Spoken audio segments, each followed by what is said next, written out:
Hello guys welcome back to my channel. இன்னைக்கு நம்ம வந்து ஒரு ஈவினிங் ஸ்நாக்ஸ் தான் பண்ண போகிறோம். அது ஆக்சுவலி ஸ்நாக்ஸ் சொல்ல முடியாது, நான் எதாக இருந்தாலும் திங்கிறது கரெக்டாக போதும் தின்றுவேன். அது ஆக்சுவலி என்னென்னா ஒரு தக்காளி, ஒரு வெங்காயம், எனக்கு அரை மிளகா போதும், அதனால் நான் அரை மிளகா எடுத்துருக்கேன்.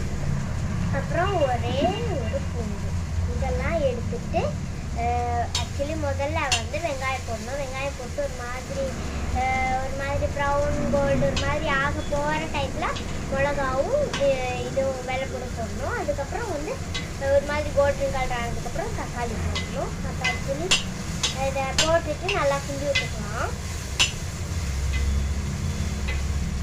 நல்லா வாசனையாக இருக்குது. அப்போ நல்லா போட்டு கிண்டி விட்டுட்டே இருக்கணும். அது நல்லா வணங்குற வரைக்கும் நல்லா கிண்டி விட்டுட்டே இருக்கணும். ஆக்சுவலி அடுப்பை வந்து ஃபுல்லில் வச்சுக்கோங்க, அப்போ தான் வேகமாக வந்து ரெடி ஆகும். இந்த தக்காளிலாம் வந்து லைட்டாக நீங்கள் வச்சுட்டு அந்த கரண்டி வச்சு நல்லா லைட்டாக மசிச்சு விடுங்க.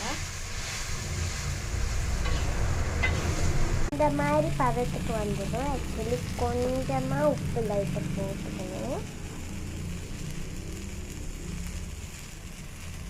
உப்பு போட்டுட்டு நல்லா கிண்டி விட்டுருணும் நம்ம. அதுக்கப்புறம் மிளகா பொடி போட்டுக்கலாம்.